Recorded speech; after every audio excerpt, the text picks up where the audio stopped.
Hello, Ways and Means. Happy Friday afternoon, 1 o'clock. We are going to take a look at S-122 and actually relating to economic workforce development. John Gray is listed here, but we are not going to hear from him. He is busy other places. So I've asked Rick to take us through those sections too.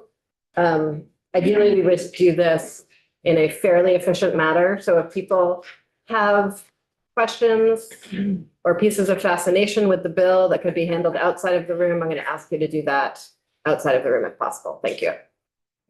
Though I want everyone to be able to get their needs met in order to vote. We're going to balance those two needs well today. Thank you. Floor is yours, Rick. All right. Good afternoon. Rick Sagel, Office of Legislative Counsel. So S-122, there's not a whole lot here that affects the revenue of the state. However, I will go over briefly each section and especially the baby bond section later in the bill that you may consider that affecting the revenue of the state here or there. This is an economic development and workforce development bill over from the Senate. Section 1 is really just a few appropriations. Let me go back a second. These are monies that have already been appropriated through the budget that this bill is just kind of indicating what this money is to be used for. So for example, this $200,000 that again is already in the budget going to the Department of Economic Development. This money is $200,000 is allocated for the Vermont Professional Colors Network workforce services. So section 1, A, B, and C are all again already appropriated. This bill is just indicating how that money is to be used. Section 2, another appropriation. This is again in the budget, $150,000 to the Department of Economic Development to allocate for the International Business Office. This is the Montreal Trade Office that was, I think, supported back in 2021 and Great. In the budget. Yep. All right. Section 3, task force to review the possibility of creating a convention center and performance venue in Vermont. There are 7 members on this task force. Report due in 2026. Reimbursement is not in the budget. However, the chair of House Commerce and the chair of Appropriations have discussed, along with JFO, that there is money to pay for the per diems. Okay, section 4 through 6 creates and eventually sunsets the Vermont Ireland Trade Commission. This is a cost neutral commission. There's no per diems in this. It is a commission to advance bilateral trade between Vermont and Ireland, and so forth. There's a house in the state treasurer. There's going to be potentially a fund that is within the state treasurer's office to accept gifts, donations to fund the commission. Section 5 is that. Sorry, there's no money. There was money in the original proposal. Right, no money. Right, no money. Section 5 is the appointment deadline of the commission, October 1, 2026. It's effective July 1, 2026. That's why it's a year and a half out. The repeal is set for June 30th, 2030 of the commission. Okay, section 7 is a copy and paste, literally, that's what I did, of H34, which passed the House early in the session. The reason this language, it's basically workforce leadership language, no money, no revenue. But just so you all know, H34 passed the House. It's in the Senate and there's amendments, and the chair of House Commerce is concerned that this language will not make it out of the Senate. So it is in here. Again, just changing authority of the Commissioner of Labor, because we created this new office last year, the Office of Workforce Strategy and Development, to give that new director some authority in workforce. That person's at the Agency of Commerce. No, it's under the, actually, it's a office appointed by the governor. Okay. Yeah. Sabina Haskell, I believe, has been appointed. Okay, section 8 through 10 begin the baby bonds language. So the baby bonds program was created last year, and the idea, and it's in law here in section 10, I'll get to that in a second, is that they would start with a pilot. And the treasurer's office came to House Commerce earlier in the month asking for further language to help them get this pilot started. So section 8 is session law that authorizes the state treasurer to commence this pilot program. And you can see that they are able to take several actions in pursuit of this pilot program, establishing and appointing members to an advisory committee, so forth. So what's happening here is they are required every year until the end of 2030 to report back to the legislature, kind of updating you all how the pilot is doing. Because you'll see here in a second, the last report due in 2031 is going to be kind of a final, did this work? Is this worthy of permanent baby bonds program? Like, is it worth keeping long-term? So every year until 2030, they will be giving you updates on how the pilot is doing. You can see what that report will include. The activities, operations, receipts, disbursements, earnings, and expenditures of the pilot program during the preceding year. Differences between the pilot program and the permanent program that was created last year in 3 VSA Chapter 20.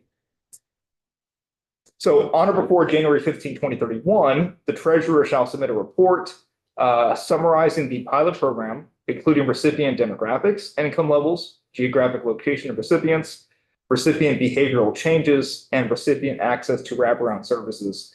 And it's their belief that 5 years will give them enough time to determine whether or not this should be pursued permanently. So one thing they really needed, and this is why this is really here, is they need the special fund. In order to fund this pilot program, they requested this special fund be created, which would consist of gifts, donation, grants from any source, public or private, dedicated for deposit for this pilot program. Monies in the fund shall be used for the purposes of providing funds to recipients under the program and to fund administrative costs of the program. So we notwithstand 32 VSA Chapter 7, unexpended balances and any earnings shall remain in the fund. You've seen that before. The treasurer may invest monies in the fund in accordance with 32 VSA 434, and it shall terminate, the fund shall terminate upon completion of the pilot program. Delightful. Okay, so the last change, section 10, this is statute. This was created last year, 3 VSA 609. This, I think the issue here was it wasn't clear what the pilot was. So here we are. In the previous section, I gave you session law of what the pilot program should do, right, over the next 5 years. This is deleting. Zoom in here so you can see it better. This is striking through what you passed last year to create this pilot program. You can see that it was the duty to implement this chapter is contingent upon XYZ. So that language has been replaced with section 8. And you see here that they must submit that report in 2031 that kind of summarizes the pilot program, the 5-year pilot program. And there must be an appropriation of funds by the General Assembly in an amount sufficient to fund the trust. So 2 things must happen for baby bonds to continue after 2031 is that they submit that report, which that's not a hard lift, but then it also must be a fund appropriation by you all that is enough to fund a trust. Effective dates, a little bit confusing. The baby bonds language takes effect immediately. So that's subsection C. I'm sorry, A. Also taking effect immediately are the task force because they must start by July 15th. And I think they probably should have those people appointed, not by July 1st. So 3 is the task force, 8, 9, and 10 are baby bonds. Sections 1 and 2, those are the budget appropriations, and section 7, that is the H34 language, the workforce language that takes effect July 1st. And sections 4 through 6, that's the Vermont Ireland Trade Commission. Those take effect next year, July 1st, 2026. I can tell you why if you're interested. Yeah. So there is a sister state working group that is working on what the House Commerce Committee felt was a similar thing that the Vermont Ireland Trade Commission is going to establish. So they wanted the ability to amend that in case the sister state working group comes back in November with conflicting recommendations. So that's it. Cool. Thanks. There's no way to know what that appropriation is going to be, how much. For baby bonds. Yeah. no appropriation now. No, we never Right. funded the program. And Pat Titterton from JFO might be able to better speak to Okay. those. Any other questions for Rick? Thank you. Yeah, you're so welcome. much. Yeah. Really appreciate it. I like being here. You guys don't call me enough to do the meetings. We can change that. We get. You have to give me bills, right, to have some kind of revenue. No.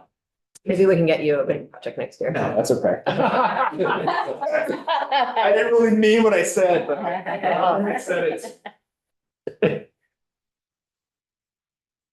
Patrick's Pickton, joint fiscal office, and I will admit, I don't really have much to add to what Rick just said.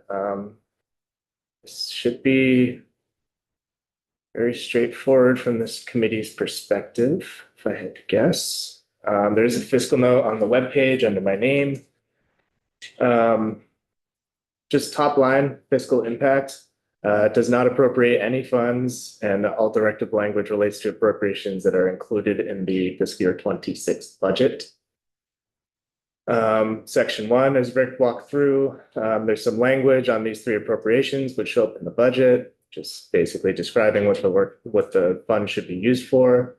I will note on this 3rd bullet here, it's $25,000 that's being added to the base that already goes there. To the Sustainable Jobs Fund, they already get 250,000 in base. This brings their total up to 275. Section 2, again, directing funds that are going to DED for the International Business Office. Section 3, there's the Convention Center Task Force. They are eligible for per diem up to 6 meetings. Our estimated cost for that is $5,000. And as Rick mentioned, can be accommodated. The Trade Commission, there is no language authorizing per diem compensation for this group. So that's all there really is to say about that. And then sections 8 through 10, which relate to baby bonds. I can scroll all the way to the bottom because the big picture here is that these sections do not transfer or appropriate funds to support the pilot program. It's just comprised of those donations, essentially. Thanks. Any more questions for them? Thanks. Appreciate it.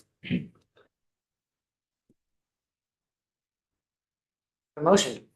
So nice. That would be so nice. Thank you. I would move that we find S-122 favorable as presented. Thank you. Any discussion? Yes. The 2 pieces that don't have any funding, why are we including them? The Commerce Committee wanted to. Okay, is that in the hope that we do fund them in the future? The baby bonds piece is not funded because the whole thing is designed to be done through private fundraising, essentially. Okay. So that creates a mechanism for that. And do you mean the Trade Commission? Yeah. I don't have the answer to that one. Pat, do you want to come back to the? So, yeah, for the Trade Commission and this, in its sort of winding path, there has been per diem compensation there's been per diem compensation taken out. At one point, there was also some language saying that they could take donations to fund their activities.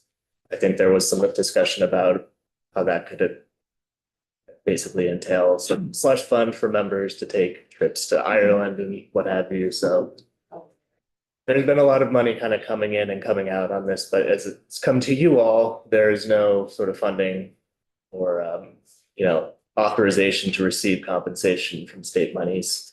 Do we have a trade commission to any other country? I believe this is a novel thing for. Canada? So, Rick said, okay, we know legislative created. Yeah. Trade Commission, we do have an agreement with, I believe, Taiwan, right, that's executive board. So this would be the first, Executive order, that's the governor. Right. Set it up. Right. Okay. Okay. Thanks, Pat. Oh, sorry, do you have more questions for me? This Ireland thing. I mean, it's on a political difficult road here to hoe, but this seems We're just making people happy. I really honestly don't know Representative Brannigan. Your last name is Brennan. I know, I married it. You're That's awesome. Sorry. Don't forget. Um, I was born in Polish. I'm done. Okay. Any further discussion? Seeing none, will clerk can please call the roll. Representative Brannigan. I'll vote yes, as Representative Burkhart. Representative Feltes is not in the room. Representative Higley, also not in the room. Representative Holcomb. Representative Kimball, Yes. Representative Maslin. Yep. Representative Odie, also not in the room. Representative Wazazak. Yes. Representative Canfield. Yes. Representative Kornheiser.